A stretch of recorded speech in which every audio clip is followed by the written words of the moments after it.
다 같이 하나님 말씀 보겠습니다. 하나님 말씀은 신명기 1장 34절에서 38절입니다. 여호와께서 너희의 말소리를 들으시고 노하사 맹세하여 이르시되 이 악한 세대 사람들 중에는 내가 그들의 조상에게 주시고 맹세한 좋은 땅을 볼 자가 하나도 없으리라.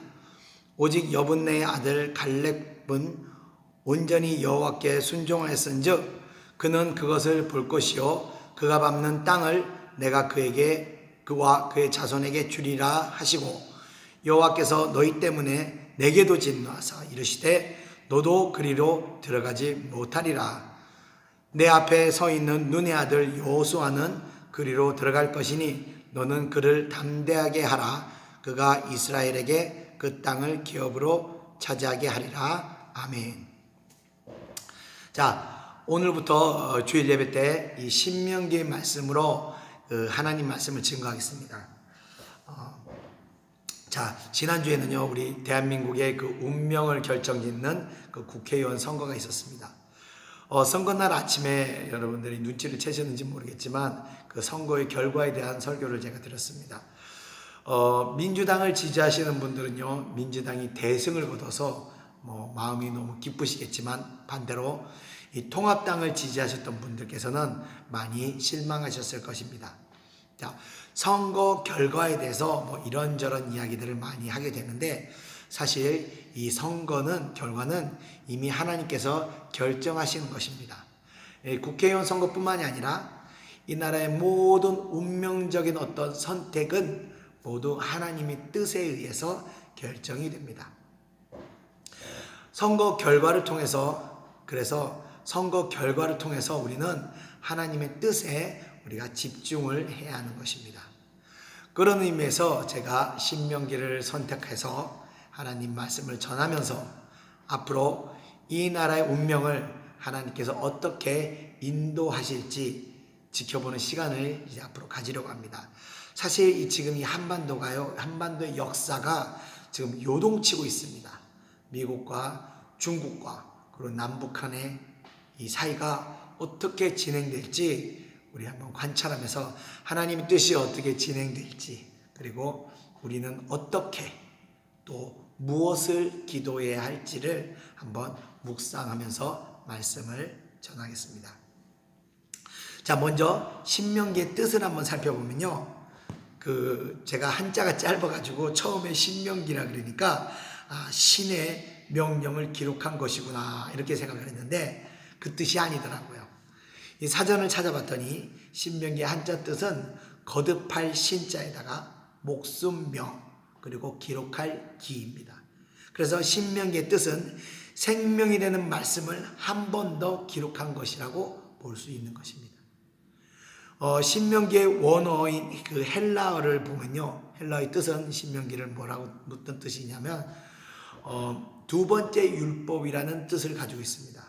그러니까 모세가 백성들에게 두 번째 율법을 준 것이라는 뜻이 되기도 합니다.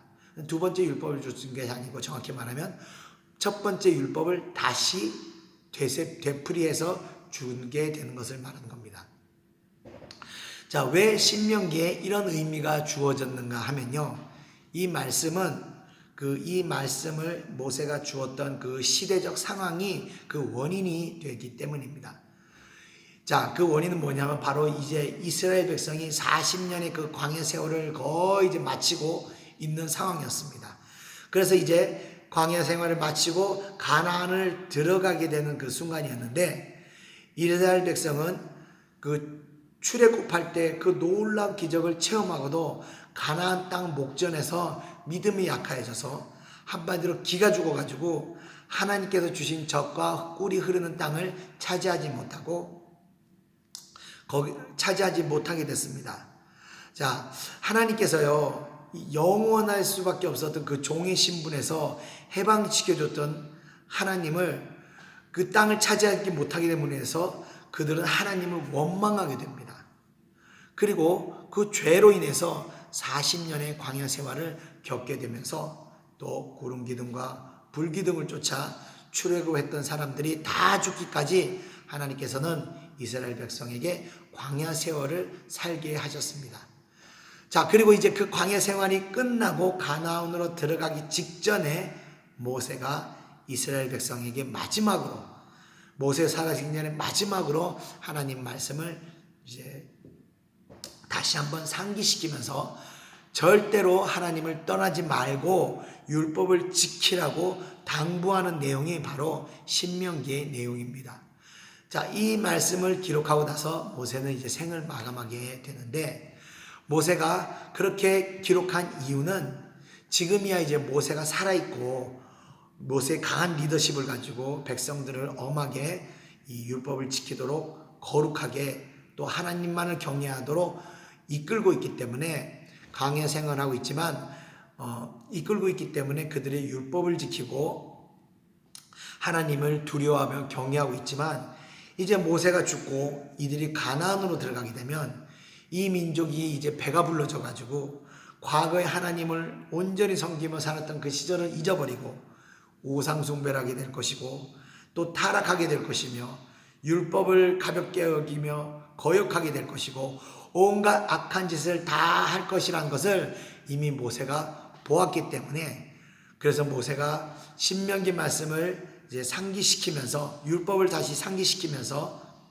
너희들이 만약 하나님 섬기기를 어기고 율법을 무시하고 악을 행하게 될 때 너희가 반드시 망할 것이며 너희의 가나안 땅의 세월이 길지 못할 것이다 라고 경고하는 내용이 이 신명기 전체의 이 주요 내용입니다. 자, 그래서 이 하나님의 계명은 생명의 말씀이 되기 때문에 거듭거듭해서 잊지 말 것을 당부하는 것이 이 신명기의 내용이라는 것입니다. 자, 그래서 생명의 말씀의 시작인 이 1장의 내용을 보면요, 이 1장은 모세가 이스라엘 백성들에게 모아놓고 너희가 어찌해서 어쩌하다가 40년이라는 세월을 광야에서 살았는지 그 이유에 대해서 이제 설명을 하고 있는 겁니다. 방금 말씀드렸듯이 하나님께서 기적을 행하시고 영원한 노예 생활에서 벗어날 수 있도록 그들을 해방시켜 줬는데, 그리고 새로운 땅을 주시기 위해서 인도하셨는데 이스라엘 백성들은 믿음이 약해져서 가나안 정복을 포기하고 이곳까지 고생시켜서 인도하신 하나님을 원망하였던 것입니다. 그래서 제가 좀 고민을 해봤어요. 야, 그렇게 놀라운 기적을 보고 은혜를 체험하고도 왜 그렇게 쉽게 믿음이 무너졌을까 생각을 했을 때 이러지 않았을까 이런 생각이 들었습니다. 자, 이스라엘 백성은요, 젖과 꿀이 흐르는 땅을 그냥 앉아서 거저받는 줄 알지 않았을까 이런 생각이 들었습니다. 왜냐하면요, 이들은 노예 신분으로 400년을 살아왔습니다. 스스로 투쟁을 하거나 쟁취하는 것을 경험해 보지 못했습니다.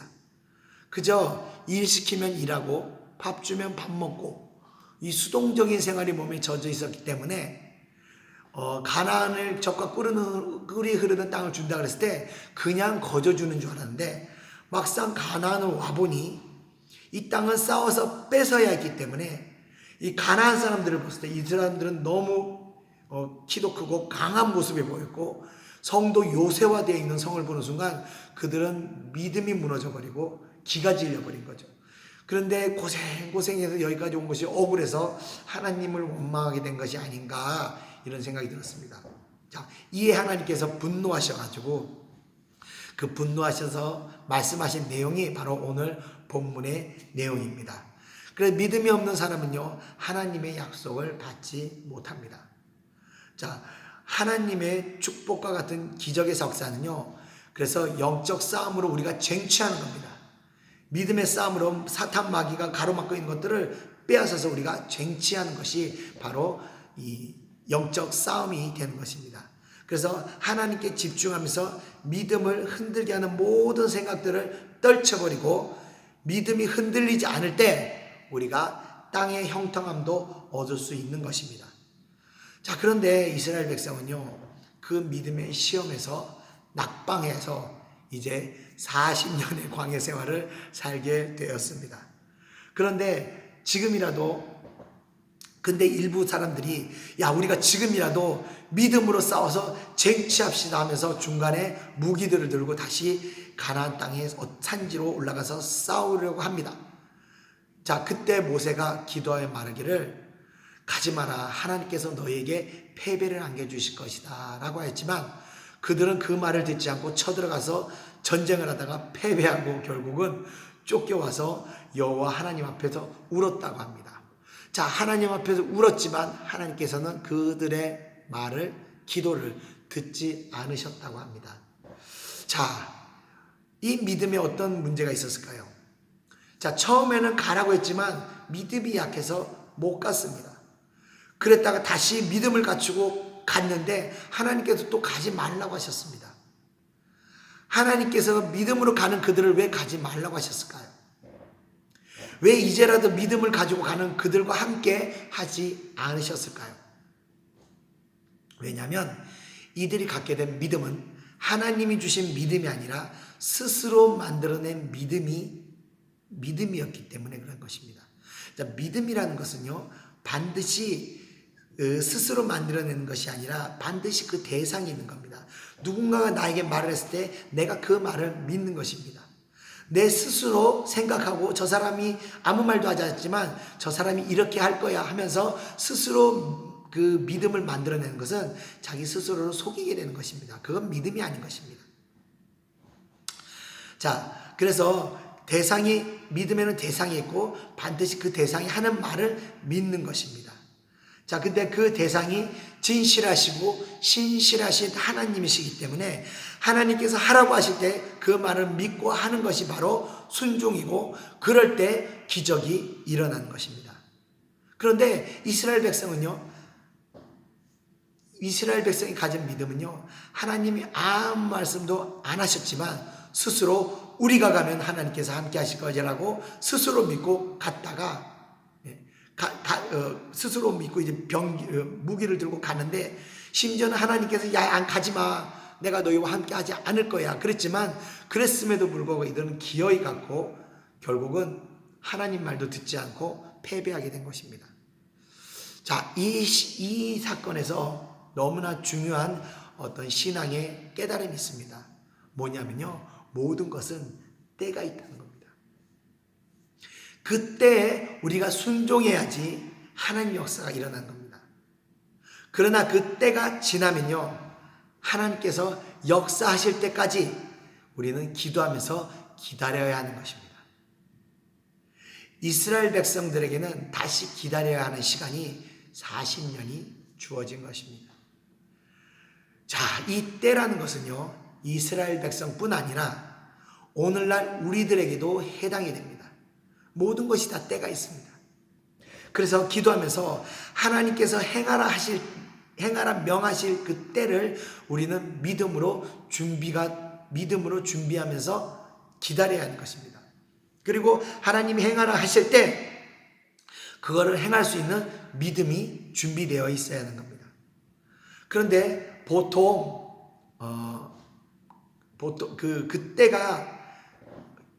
그때가 근데 지나가 버리면요, 다시 때가 올 때까지 우리는 기다려야 하는 겁니다. 뭐 언제가 될지 알 수 없지만 한번 때를 놓치게 되면 우리는 또 다시 오는 때를 기다려야 하는 것입니다. 보통 평신도들은 한 1년 정도 기다리는 것 같습니다. 한번 실패하고 나면 1년 정도 기다려야 되는 거고, 목회자의 경우는 목회를 실패하면 한 10년 정도 다시 기다리더라고요. 목회자는 그래서 목회를 실패할 때는 한 10년의 광야 세월을 한다고 얘기들을 하더라고요. 그러나 성도는 한 1년 정도 광야 생활을 하는 것 같습니다. 뭐 정확한 건 아닙니다. 대충 그렇더라 이런 얘기입니다. 자, 그래서 혹 여러분들께서 어떤 실패를 했을 때 너무 급하게 다시 서둘러서 일을 하지 마시기 바랍니다. 왜냐하면요, 인생이 그렇게 짧지가 않습니다. 생각보다. 서두를 것이 없어요. 시간을 길게 보시고 한 1년 정도, 한 몇 개월 정도 하나님께 집중하시고 하나님으로 충만해지시고 마음과 뜻을 다해서 하나님께 한번 가까이 다가가 보시기 바랍니다. 자, 그 사랑이 회복되고 믿음의 준비가 되었을 때 하나님께서 다시 오늘 모세가 이스라엘 백성들에게 신명기를 말씀을 전하면서 다시 가나안 땅으로 들어가는 그 기회를 허락하신 것 같이 여러분에게도 인생의 어떤 기회를 하나님께서 다시 허락하실 것입니다. 그래서 다시 하나님께서 허락하실 때는요, 그때는 절대 믿음에 무너지지 말고 실패하지 마시고 믿음으로 성공을 이루시기를 여러분들 축원을 드립니다. 자, 그렇다고 또 급하게 때가 이르지 않았는데 어리석은 이스라엘 백성처럼 스스로 믿음을 만들어서 지금은 됐을 거야 하면서 경솔하게 도전하셔서 더 큰 손상을 입지 않으시기를 또 축원드립니다. 자, 하나님의 때는요 반드시 형통의 역사가 뒤따릅니다. 내가 생각지는 않았던 은혜의 인도하심이 함께 하신다는 것입니다. 그때 이제 하나님이 일하시는구나 여러분들 깨닫고 그때는 믿음으로 한 발짝 한 발짝 나가시기를 바랍니다. 그래서 하나님이 일하시는 그때를 잘 관찰하시기를 바랍니다. 자, 끝으로 오늘 우리 사는 이야기 좀 해보겠습니다. 경제가 너무 어렵고요. 코로나 사태로 거의 걱정 반 근심 반으로 우리 지금 하루하루를 살아가고 있습니다. 저도 코로나 덕분에요. 덕분이죠, 저는요. 오직 하나님께만 집중하게 되는 그런 시간들을 갖게 되면서 모든 것이 새로워졌고 또 이 어려운 경제 상황을 통해서 하나님께서 이 경제 상황도 주관하심을 제가 보게 되었습니다. 자, 하나님께서 이런 어려움을 주신 이유는요, 바로 교회와 민족을 하나님께서 낮추시고 계신 것이라고 저는 말씀드리고 싶습니다. 자, 모세가 신명기를 백성들에게 준 이유는 너희들이 하나님을 떠나면 반드시 망할 것이라는 말씀을 그 가운데서 주셨습니다. 자, 그런 것처럼요, 하나님이 택하신 이 대한민국의 백성, 이 대한민국의 운명은요, 바로 하나님께서 붙들고 계시기 때문에 이 대한민국의 사명인 이 세상의 기둥이 되는 교회가 빛과 소금의 역할을 하고 살아있는 교회로 살아있을 때 계속해서 이 민족이 형통과 축복의 역사가 하나님께로부터 주어지는 것입니다. 그런데 그 역할을 감당하지 못하면요, 계속해서 악의 세력이 그 영향력이 강성해져서 세상이 점점 악한 쪽으로 흘러가게 되는 겁니다. 자, 보면요, 지금 음란이 판을 치고 있고요, 이 불륜이 로맨스가 되어 있습니다. 거의 물질주의가 난무하고, 자, 지금 이 세상이 굉장히 타락을 향해서 달려가고 있습니다. 심지어는요, 동성연애 목회자까지 나오고 있는 실정입니다. 자, 이 모든 것이요, 세상 얘기가 아니라 바로 교회를 이야기하는 것입니다. 교회가 이처럼 무너졌기 때문에요, 세상은 타락을 향해서 내달리게 되는 것입니다. 자, 그러면서 하나님이 주시는 축복이 서서히 거두어지는 것입니다.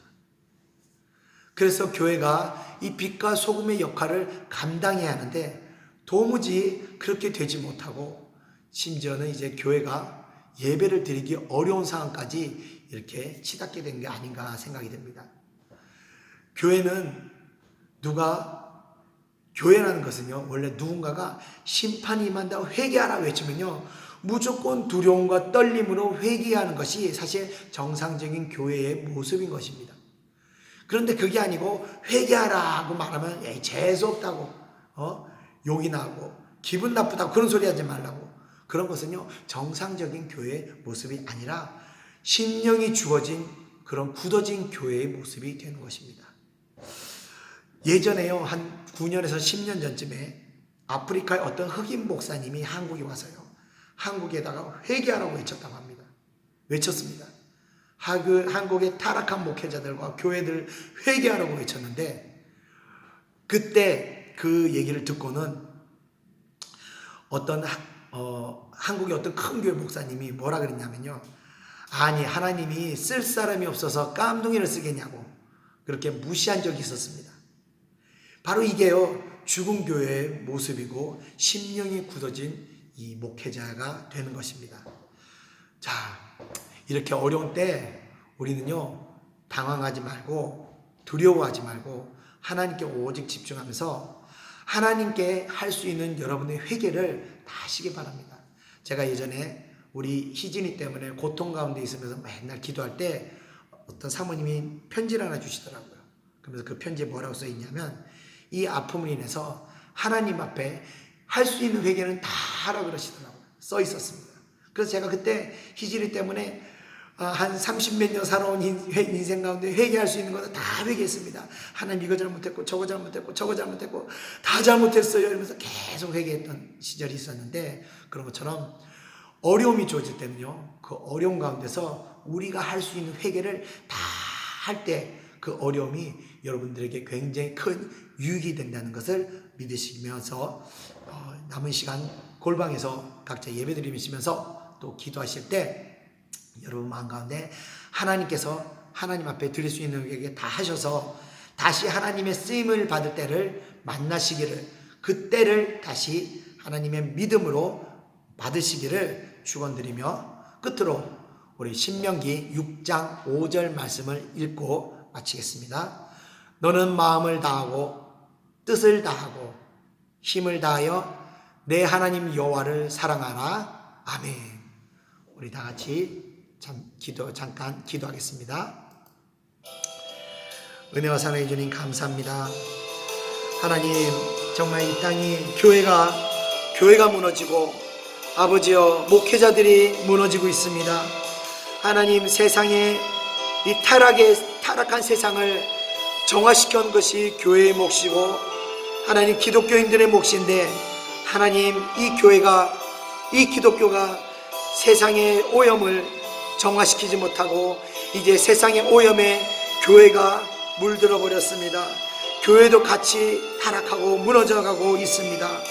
아버지여, 동성연애가 교회 안에서 판을 치고 아버지여, 온갖 음란한 것들이 교회 안에서 난무하고 아버지여, 여러가지 부패와 아버지 여러가지 물질주의가 교회 안에서 넘쳐나고 있습니다.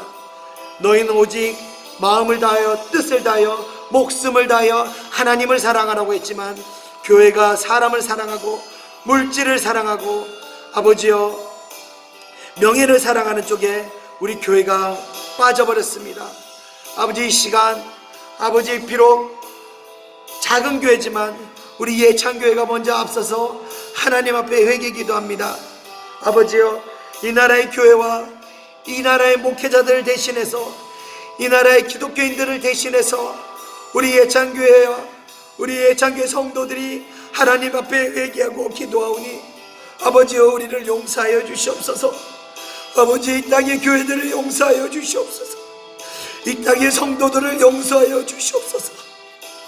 아버지여, 이 땅의 모든 죄악된 아버지 교회의 타락함과 아버지 목회자들의 타락함을 용서하여 주시옵소서. 아버지, 우리가 앞서서 아버지 예수 그리스도께서 인류의 죄를 대신하여 아버지여 십자가에 죽였을 듯이 아버지, 우리가 이 나라 민족과 교회를 대신하여 주님 앞에 회개하오니 아버지여, 이 교회를 용서하시고 아버지 이 민족을 용서하여 주시옵소서. 아버지여, 속히 아버지여 이 민족들이 다시 깨어날 수 있도록 아버지여 눈이 밝혀질 수 있도록 눈에 씌어진 모든 어두운 세력들이 아버지 그 어둠이 떠나갈 수 있도록 은혜를 내려 주시옵소서. 아버지여, 그 가운데 궁휼함을 잊지 말아 주시옵소서. 아버지여, 궁휼함을 잊지 말아 주시옵소서. 그래서 아버지여, 다시 교회들이 거듭나고 빛과 소금의 역할을 감당하며 타락하는 세상을 붙들어서 다시 아버지여 거룩한 곳으로 돌아갈 수 있도록 이 세상이 아버지여 다시 거룩한 아버지여 하나님의 말씀에 그 말씀대로 다시 돌아갈 수 있도록 은혜 내려 주시옵소서. 인도하여 주시옵소서. 이 사랑하는 백성들 주님 앞에 두려운 마음으로 회개합니다. 두려운 마음으로 회개합니다. 아버지, 이 재난이, 이 고난이, 이 어려움이 아버지여 우리 백성들이 회개하는 기회가 되게 하시고 아버지 교회가 거듭나는 기회가 되게 하시고 아버지 모든 것이 새로워지는 아버지여 그런 도구로 사용하여 주시옵소서. 역사하여 주시옵소서. 감사드리며 모든 것 예수님 이름으로 기도드리옵나이다. 아멘.